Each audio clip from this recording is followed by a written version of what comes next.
Ibu sudah terlihat slide-nya? Ya, Ya. kaidah penyusunan soal. Iya. Assalamualaikum warahmatullahi wabarakatuh. Waalaikumsalam warahmatullahi wabarakatuh. Yang saya hormat Pak Kapus, Bapak Ibu WI dan para pengajar yang saya hormati. Pada pertemuan kali ini kita alhamdulillah bisa bertemu dalam sesi BIMTEK Tatap Maya dengan situasi yang tidak memungkinkan untuk kita bertatap muka terlebih dahulu. Tapi izinkan saya untuk sedikit untuk sharing terkait dengan kaidahnya, lebih merefresh aja Bapak Ibu, karena bisa jadi apa yang Bapak Ibu sudah lakukan sudah baik, ada beberapa yang kita berikan penekanan saja. Baik, sebelumnya saya akan sampaikan bahwa penyusunan soal ini pada dasarnya adalah sebuah rangkaian yang tidak terpisahkan dalam proses pengembangan pendidikan dan pelatihan, khususnya pada proses pelatihan, Bapak Ibu sekalian. Ini memang tugasnya di Pusdiklat bagaimana kita mengembangkan kurikulum di berbagai macam tahapan dan fase ya. Yang ingin saya garis bawahi bahwa dalam semua rangkaian kegiatan pengembangan kurikulum ini, setelah kita menyusun kompetensi ya, yang berurutan, baik itu dari mulai SKL sampai indikator, maka tentu yang juga sangat penting tibalah pada satu sesi namanya bagaimana kita juga menyusun perangkat pembelajaran ya. Nah, perangkat pembelajaran ini juga sangat penting, terutama bagaimana kita menentukan juga evaluasi instrumen di dalamnya untuk sebagai alat ukur untuk keberhasilan dari sebuah proses pelatihan gitu. Jadi artinya bahwa benang merahnya dari slide ini saya menyampaikan bahwa aktivitas penyusunan instrumen soal itu merupakan bagian yang tak terpisahkan dari keseluruhan sebuah mekanisme penyusunan kurikulum dan juga pengembangan program pelatihan. Kemudian juga saya ingin sedikit memberikan penekanan juga sebagai instruktur, tentu ada juga tugas yang sangat bertalian erat dengan tugas kita adalah bagaimana kita bisa membuat perangkat penilaian atau soal dalam bentuk tes maupun non-tes. Jadi sekali lagi memang ini tidak bisa lepas juga dari tugas kita sebagai pengajar, yang tugas utamanya bagaimana mengupayakan terjadinya proses belajar dan nanti endingnya harus kita ukur keberhasilannya dengan menggunakan tes yang baik.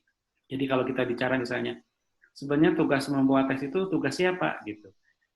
Ini memang tugas utamanya lah kita sebagai pengajar yang diinisiasi, difasilitasi oleh pusat pendidikan dan pelatihan ini. Itu barangkali. Kemudian juga tentu punya induk peserta yang sudah terseleksi sedemikian rupa, mereka masuk dalam sebuah proses pelatihan. Suaranya Pak? Jadi agak putus. Suaranya. Lanjut. Sebentar Pak. Ya.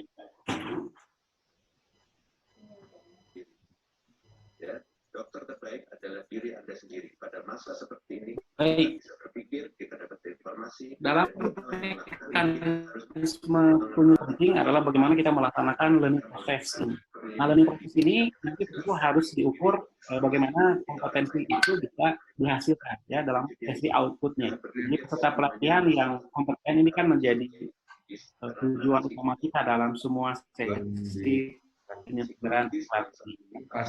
Dan kita perlukan adalah harus naik. Mohon izin ada suara apa Pak ya? Suara TV. Iya, baik. Artinya dalam sebuah proses pelatihan Bapak Ibu sekalian, bagaimana output ini memastikan kompetensi dari peserta diklat itu bisa diperoleh begitu. Nah, oleh karena itu Bapak Ibu sekalian, tentu bagaimana kita bisa memastikan bahwa kompetensi itu dapat dikuasai oleh para peserta pelatihan itu dengan baik. Kalau kita merujuk pada taksonomi Bloom, itu kompetensi ini terdiri dari 3, pengetahuan, keterampilan, dan sikap. Ini kan yang umum digunakan ya. Kalau juga mengatakan bahwa kompetensi itu kaitan dengan soft skill dan juga hard skill. Nah, semuanya itu dapat diukur, dapat diketahui itu dengan melalui sebuah proses namanya evaluasi. Gitu. Jadi ini rangkaiannya kurang lebih seperti itu.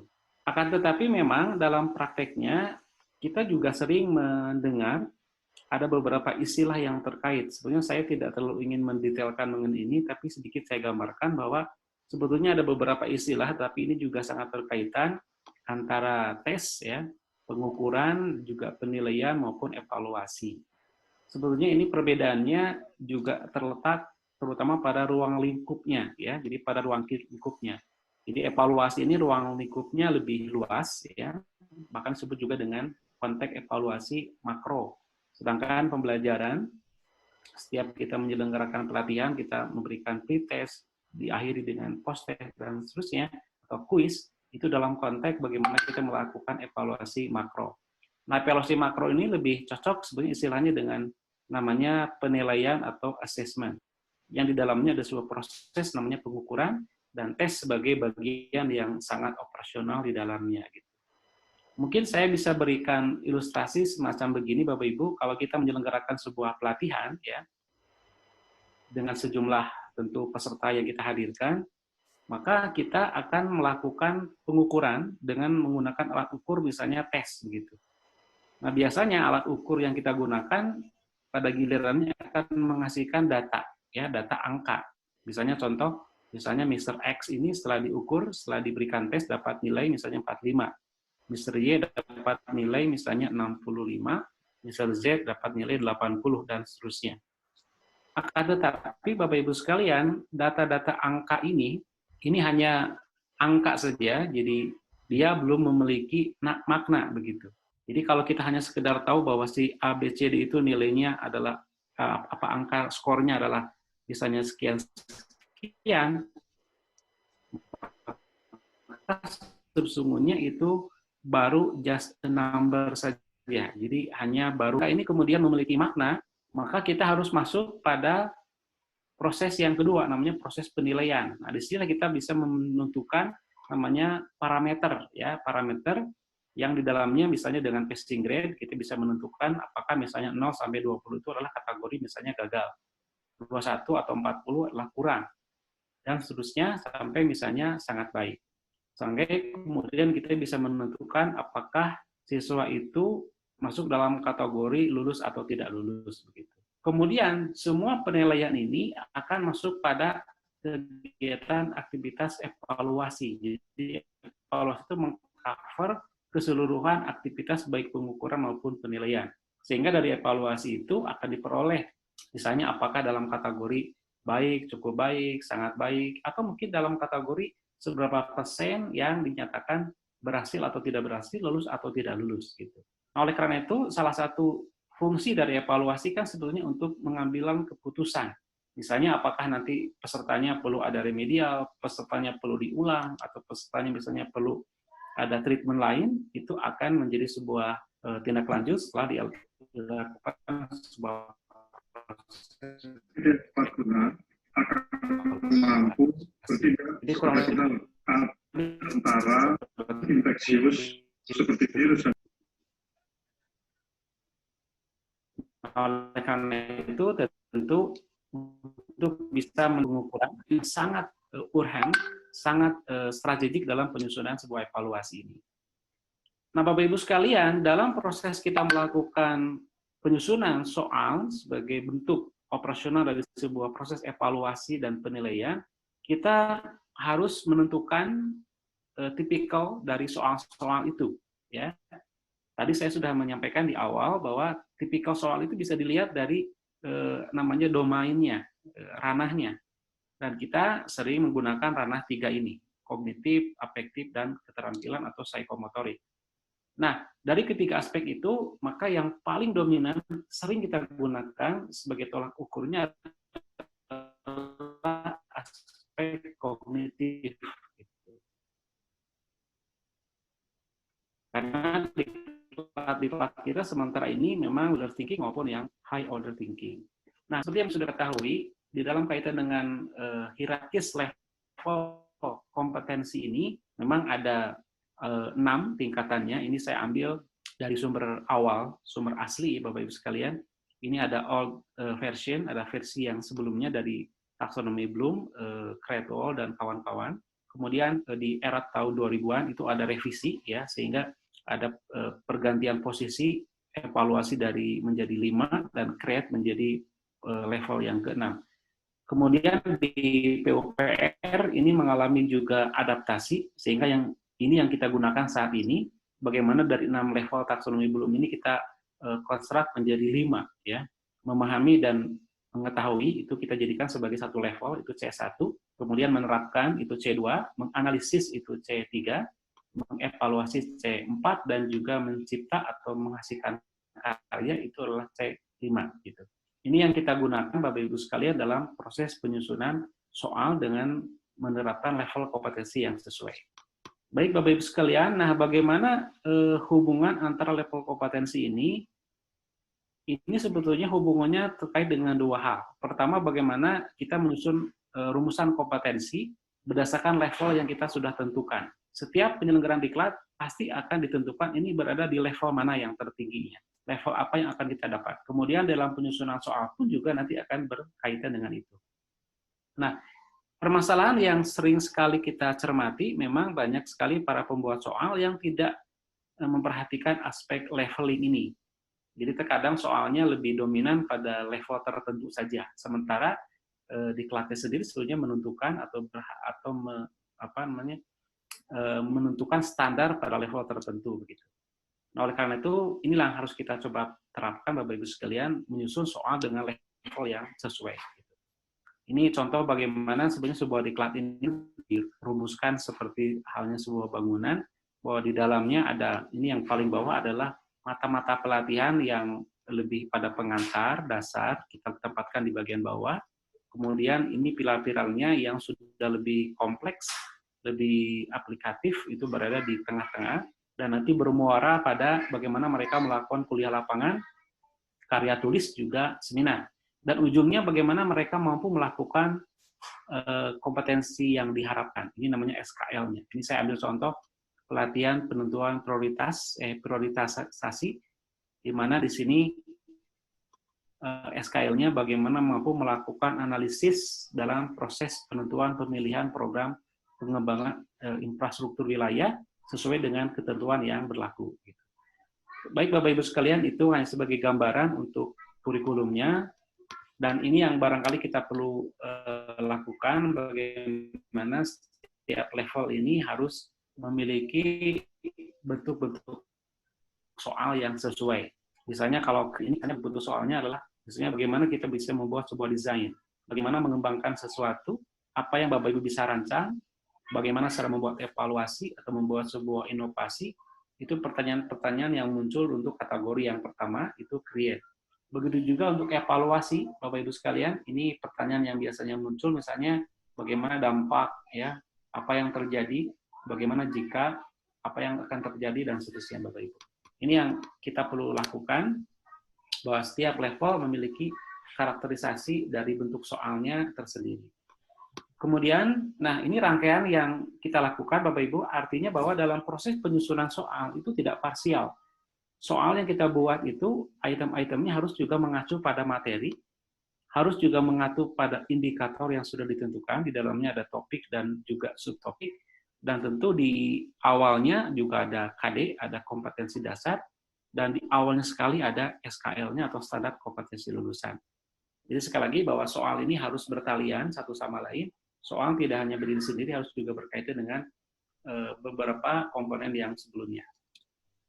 Nah, Bapak Ibu sekalian, ini sedikit penjelasannya, barangkali ini untuk merefresh saja bahwa ketika peserta pelatihan misalnya dituntut pada level kompetensi tinggi, katakan high order thinking skills, istilahnya itu, misalnya di C3, C4, C5, itu nanti tertuang di dalam kurikulumnya, maka tentu soalnya itu harus sesuai dengan level yang dikehendaki. Artinya soal itu harus pertama minimal C3, C4, dan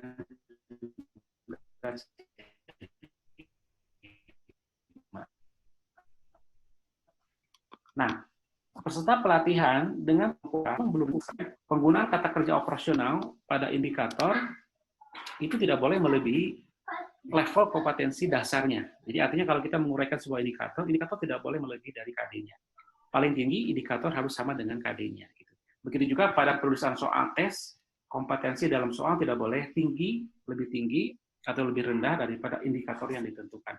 Mungkin saya akan berikan contoh seperti ini, Bapak Ibu ya. Misalnya saya ambil contoh KD yang sudah Bapak Ibu miliki untuk 2 kurikulum tadi, baik jalan maupun PIW. Misalnya contoh KD-nya adalah menjabarkan kriteria, prioritas, rencana, dan program pengembangan infrastruktur wilayah. Nah ini kalau kita lihat, Bapak Ibu, levelnya itu adalah C3, kognitif level 3, yaitu menjabarkan.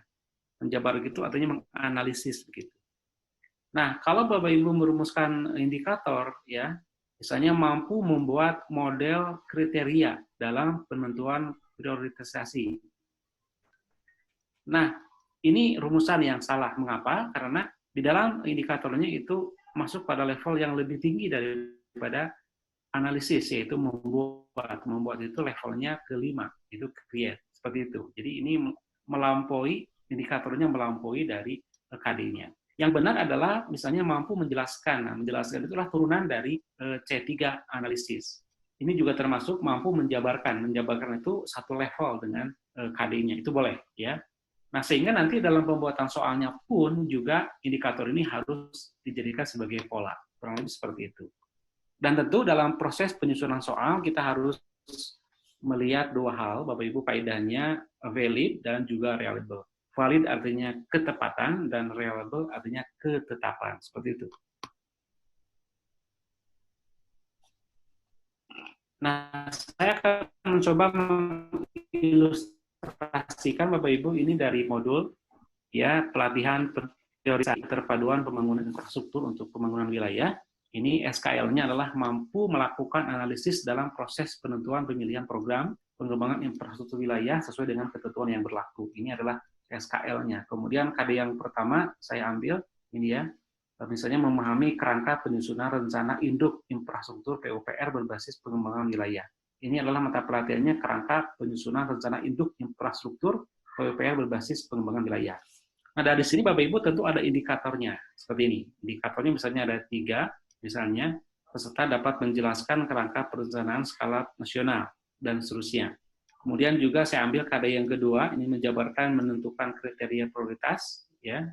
Nah, yang menjadi poinnya adalah Bapak Ibu, ketika kita membuat soal, tentu yang paling dekat, konstelasinya adalah kita melihat dari indikator ini. Ya. Jadi kita melihat indikator, dari indikator inilah kemudian kita nanti akan dibuatkan butir-butir soalnya. Itu kurang lebih mudahnya seperti itu. Sama juga ini untuk diklat pelatihan manajemen penyelenggaraan jalan dan jembatan. Ini SKL-nya kurang lebih seperti ini. Saya sedikit adaptasi SKL-nya dari kurikulum yang sudah dibuat. Misalnya mengelola penyelenggaraan jalan dan jembatan dasar sesuai dengan tugas dan kewajiban selaku ASN bidang bina marga dengan baik dan sesuai dengan ketentuan yang berlaku. Sama seperti itu Bapak Ibu poinnya. Dari KD yang ada, dari indikator yang ada, kemudian indikator inilah yang kemudian nanti kita akan coba buatkan soalnya.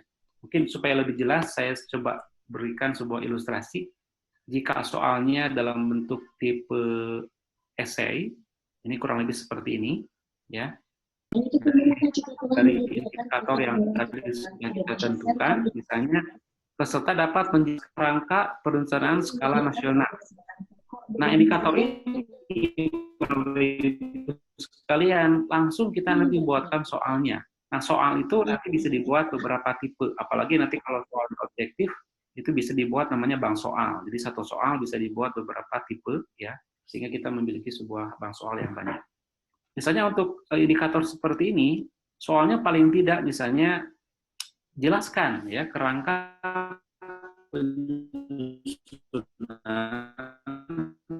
rencana jangka panjang, jangka menengah, rencana tata ruang wilayah nasional, rencana induk pengembangan infrastruktur PUPR di pulau atau kepulauan, dan rencana induk sektoral. Nah, pertanyaan ini tentu bertalian erat dengan ini, dengan indikator yang sudah ditentukannya. Gitu. Atau paling tidak, sederhananya begitu ya, kalau dibuat lebih simpel, kurang lebih seperti ini. Jelaskan 5 kerangka penyusunan rencana induk infrastruktur PUPR. Jadi ini kurang lebih seperti itu. Jadi sekali lagi bahwa ketika kita menyusun harus sangat bertalian dengan indikator yang kita buat. Nah, kalau misalnya soalnya dalam bentuk objektif, yang kurang lebih sama juga seperti ini, Bapak Ibu sekalian. Alhamdulillah. Dari Kondisi ada yang menjelaskan ini, langsung kita buatkan soalnya. Signifikan terhadap angka kejahatan, pelanggaran, dan juga gangguan. Mohon izin Bapak Ibu, suaranya di mute. Baik, langsung. Kemudian untuk soal yang lain, ya, ini saya ambil beberapa contoh soal, ya. Misalnya contoh, misalnya di sini peserta dapat menjelaskan kerangka perencanaan skala nasional. Karena kerangka ini misalnya ada 5, ya, ada 5 jenis misalnya kerangka, maka kita bisa ambil salah satu. Jadi nanti soalnya akan ada beberapa, salah satu misalnya bukan C1. Oh, sistem yang paling bawah. Rencana pengembangan jangka panjang nasional (RPJMPN) dapat dijelaskan sebagai berikut. Jadi pertanyaannya menunjuk pada penjelasan apa yang akan disampaikan. Ini ada beberapa opsinya. Kurang lebih seperti itu, Bapak Ibu. Kemudian ini juga tipe untuk jenis yang lain, ya. Sama pada dasarnya poin utamanya adalah bagaimana indikator ini harus sudah sesuai dengan ini. Saya ambil contoh misalnya bahwa indikator ini masuk pada level C3, yaitu peserta mampu menjabarkan, ya. Menjabarkan ini kan sebetulnya analisis, gitu. Maka soalnya itu jangan melebihi dari itu, ya. Kalau di bawahnya boleh, tapi tetap harus ada satu level di mana soal itu sama levelnya dengan indikatornya. Misalnya contoh Bapak Ibu sekalian, ini untuk indikator seperti ini, soalnya adalah kriteria ekonomi seperti apa, ya, dalam penentuan priorisasi keterpaduan pembangunan infrastruktur pengembangan wilayah. Jadi kita ambil salah satu kriterianya, misalnya ekonomi, dan kurang lebih kira-kira jawaban untuk kriteria ekonomi itu seperti apa, ya, seperti itu. Kemudian misalnya dengan contoh tipe yang berbeda, misalnya berikan analisis keamanan seperti apa, yang artinya soal ini levelnya sama dengan indikator yang sudah ditentukan, kurang lebih seperti itu. Ini nanti dalam proses pembuatan soal kita harus berpatokan pada kisi-kisi. Nah, kisi-kisi ini sebetulnya bisa membuat konstruk soal kita benar-benar sesuai dengan apa yang kita harapkan. Nah, Bapak Ibu, ini hal yang teknis sebetulnya untuk memandu kita dalam pembuatan soal. Ini dalam sesi teoritik ada beberapa yang kita perlu perhatikan dalam proses pembuatan soal ini. Baik itu dalam kaitan substansi, konstruksi, maupun bahasa. Saya langsung saja pada contoh soal, saya mengambil rujukan ini dari 2 kurikulum, ya, dan jalan dan PIW ini. Pertama, Bapak Ibu, kaidah dalam penyusunan soal itu adalah harus memiliki tipe substansi yang sama atau sifatnya harus homogen. Ini contoh yang tidak homogen, misalnya Bapak Ibu seperti ini. Aspek pendanaan program berdasarkan kebutuhan pendanaan infrastruktur terbagi atas, ya, kecuali. Nah, ini opsinya itu untuk yang pertama bicara tentang anggaran pendapatan belanja, anggaran pendapatan belanja daerah, anggaran penerimaan negara bukan pajak. Ini 3 tipe ini sifatnya homogen karena bicara tentang sumber anggaran. Tapi tiba-tiba untuk option D-nya adalah bicara tentang badan usaha milik negara. Nah, jadi tipe ini tidak homogen meskipun memang jawabannya adalah yang D. Tapi ini tidak bagus karena tipikal soalnya tidak homogen. Bapak Ibu sekalian seperti itu, ya. Tapi kalau mau dibuat homogen maka harus ada kata yang sama seperti yang dibuatkan di beberapa opsi sebelumnya. Itu yang pertama, Bapak Ibu, jadi soal harus dibuat secara homogen. Yang kedua, setiap soal harus memiliki jawaban yang benar. Satu jawaban yang benar atau yang paling tepat, ya. Jadi jangan sampai soal itu dibuat menjadi ambigu. Ini saya contohkan, ya. Yang tidak termasuk dalam cakupan perubahan kontrak adalah ini, ya. Opsinya adalah keterlambatan progres pelaksanaan, perubahan lingkup pekerjaan, perubahan jadwal pelaksanaan, dan progres tidak sesuai dengan waktu yang disepakati. Nah, opsi A dan B ini kan sebetulnya jawabannya mirip, Bapak Ibu ya. Jadi jawabannya sebetulnya maknanya sama. Oleh karena itu tidak boleh terjadi. Jadi harus jawabannya hanya satu yang jawaban yang paling benar atau jawaban yang paling tepat seperti itu. Kemudian yang kedua, yang selanjutnya Bapak Ibu sekalian, dalam kaidah penyusunan soal itu adalah nah, pokok soal atau item dan pilihan, baik item maupun pilihan, option, harus dirumuskan secara jelas dan tegas.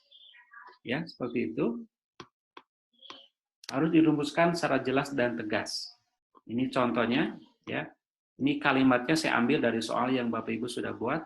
Misalnya, pre-construction meeting atau PCM, atau rapat persiapan pelaksanaan dilaksanakan pada. Nah, dilaksanakan pada, dapat dilakukan, dilaksanakan, dilakukan. Jadi antara kalimat option dengan item ini tidak nyambung, kurang begitu smooth. Nah, oleh karena itu kita buatkan soal yang lebih baik, lebih tegas, misalnya pre-construction meeting atau rapat persiapan pelaksanaan dilaksanakan pada. Nah, jadi pada waktu yang fleksibel, pada masa selama kontrak, dan masa 7 hari sejak diterbitkannya SPMK atau setiap 1 bulan sekali. Jadi soalnya itu lebih mengalir dan lebih komunikatif.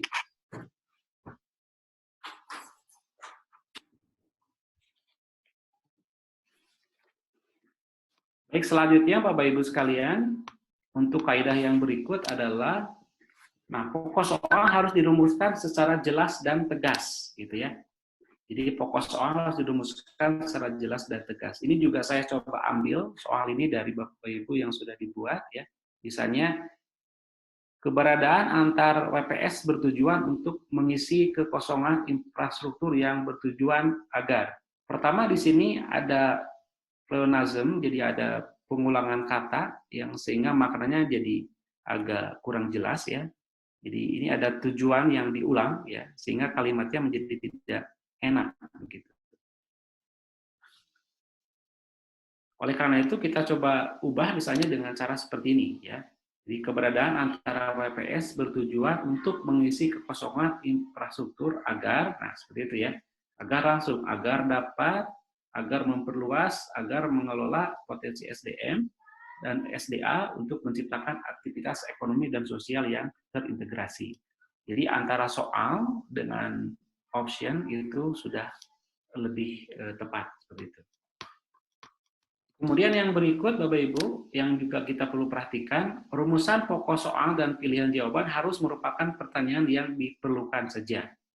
Ya, jadi yang diperlukan saja.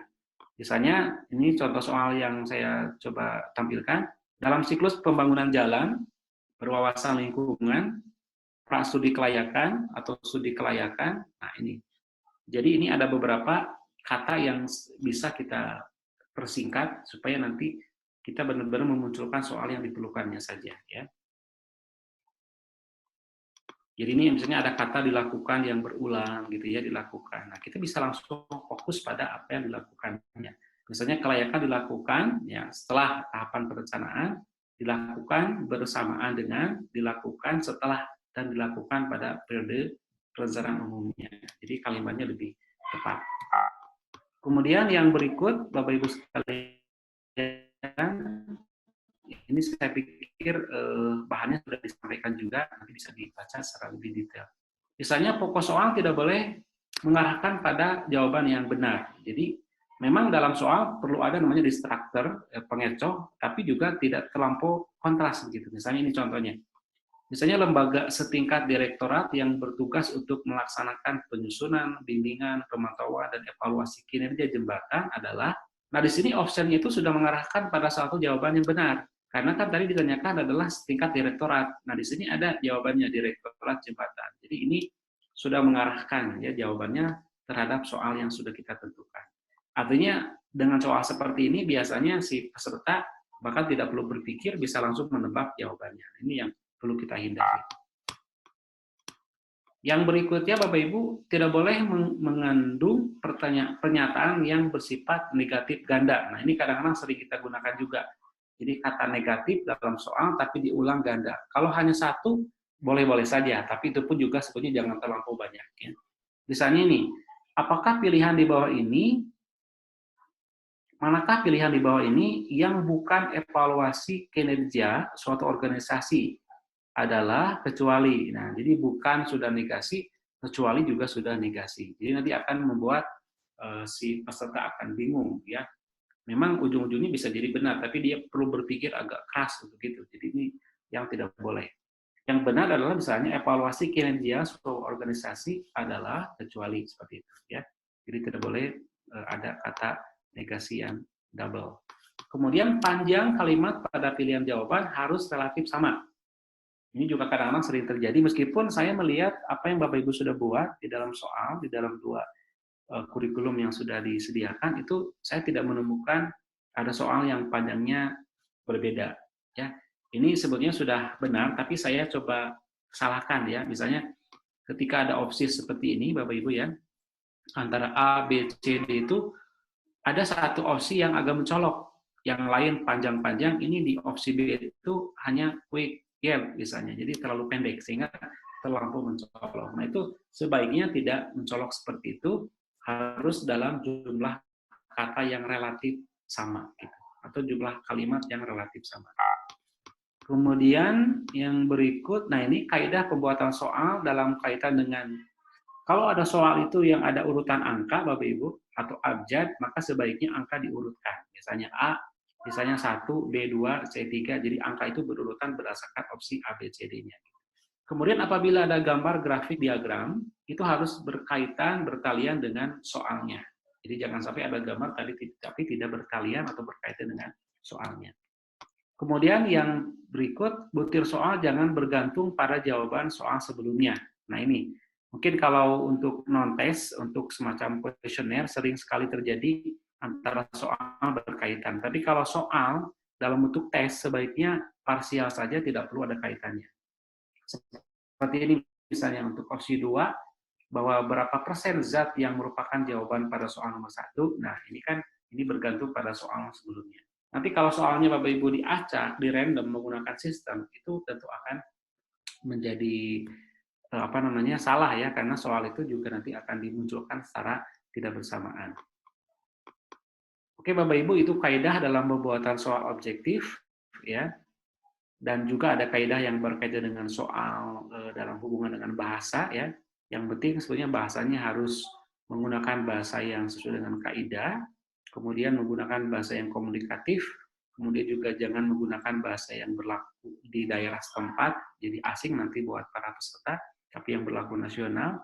Kemudian pilihan jawaban jangan mengulang kata atau frase yang bukan merupakan satu kesatuan yang diartikan. Jadi tadi istilahnya pleonasm, ya, pengulangan kata sehingga ada penghamburan kata yang digunakan.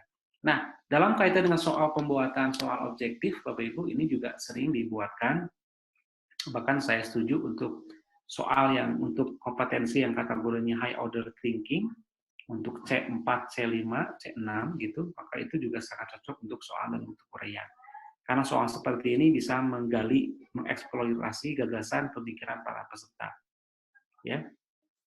Namun demikian, memang soal dalam bentuk esai ini tadi dapat mengukur kemampuan kognitif level tinggi, kemudian juga meningkatkan kemampuan peserta pelatihan dalam menyampaikan gagasan, dalam proses pembuatan juga relatif mudah, dan juga sulit untuk ditebak. Gitu. Tapi memang keterbatasannya soal seperti ini Bapak Ibu nggak bisa diotomatiskan untuk pembuatan skornya, jadi penskoran butuh lama, dan hanya orang-orang yang punya kapabilitas saja yang bisa melakukan proses penilaian terhadap hasilnya.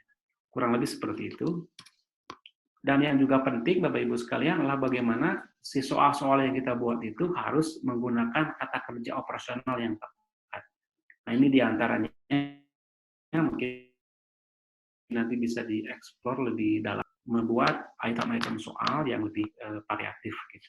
Mungkin sementara itu, Bapak Ibu, mohon maaf kalau agak lambat, ya, karena memang perlu ada penjelasan yang agak lebih detail, tapi mungkin nanti mendalaminya bisa kita lakukan dengan tanya jawab. Mungkin untuk analisis butir soalnya nanti Pak Dadang akan menyambung. Untuk sementara saya sampaikan seperti itu dan saya kembalikan pada Pak Ero.